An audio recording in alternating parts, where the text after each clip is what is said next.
Le petit chaperon rouge. Il était une fois une petite fille très jolie qui portait tous les jours un manteau et un chapeau de laine rouge. Aussi la surnommait-on le petit chaperon rouge. Un jour, sa maman lui dit « Va voir comment se porte ta grand-mère, car on m'a dit qu'elle était malade, et donne-lui cette galette et ce petit pot de beurre. » Son panier à la main, le petit chaperon rouge partit aussitôt. Toute joyeuse, elle quitta le village et gagna la forêt. C'était le plus court chemin pour aller chez sa grand-mère qui habitait le village voisin. Dans le bois, un loup caché dans les buissons aperçut la fillette. « Miam, miam, miam, miam, miam ! Quelle enfant appétissante !» songea-t-il. « J'en ferai bien mon déjeuner. » Quand elle arriva devant lui, le loup prit son air le plus doux et lui dit « Bonjour, ma mignonne, où vas-tu ainsi ?» Sans se méfier, la fillette lui répondit « Je vais porter cette galette et ce petit pot de beurre à ma grand-mère qui est malade. »« Et où habite ta pauvre grand-mère » dit le loup. « Près d'un moulin, à l'orée de la forêt » confia le petit chaperon rouge.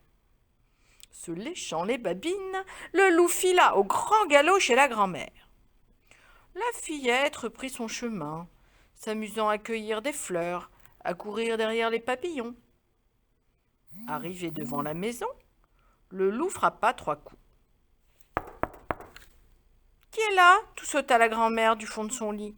« C'est le petit chaperon rouge, » dit-il d'une voix flûtée. « Je vous apporte une galette et un petit pot de beurre. »« Tire la chevillette et la bobinette chéra, » expliqua la malade.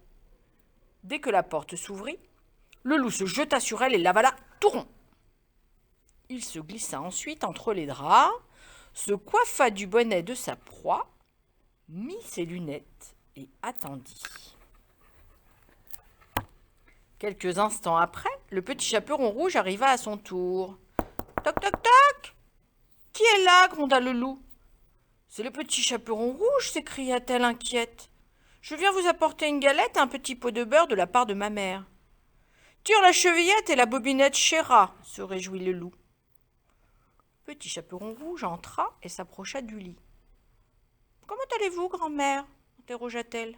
« Mon enfant, je suis bien faible et j'ai très froid » chuchota le loup. « Approche-toi un peu de moi. » Le petit chaperon rouge obéit et s'avança. « Oh, grand-mère, comme vous avez de longs bras !» s'étonna-t-elle soudain. « C'est pour mieux t'embrasser, mon enfant. »« Oh, grand-mère, comme vous avez de longues jambes !» poursuivit-elle. « C'est pour mieux courir, mon enfant !» s'amusa le loup. « Oh, grand-mère, comme vous avez de grandes oreilles !» s'écria-t-elle. « C'est pour mieux t'entendre, ma jolie !»« Oh, grand-mère, comme vous avez de grands yeux !» reprit-elle. « C'est pour mieux te voir !» dit le loup en ôtant ses lunettes. « Vraiment, grand-mère, et vos grandes dents, qu'est-ce qu'elles sont grandes ?» demanda encore la fillette. « C'est pour mieux te manger, mon enfant !» À ces mots, le loup ouvrit son immense mâchoire et d'une bouchée, hop, hop, hop, il avala le petit chaperon rouge. Puis, il s'endormit profondément. Un chasseur qui passait par là fut très surpris d'entendre ronfler si fort. Il regarda par le carreau et vit le loup assoupi.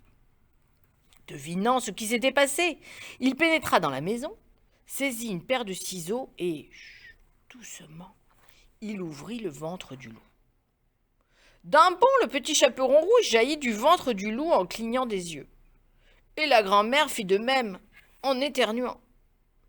Rapidement, le chasseur alla chercher chez lui 2 grosses pierres et revint les placer dans l'estomac du loup avant de le recoudre.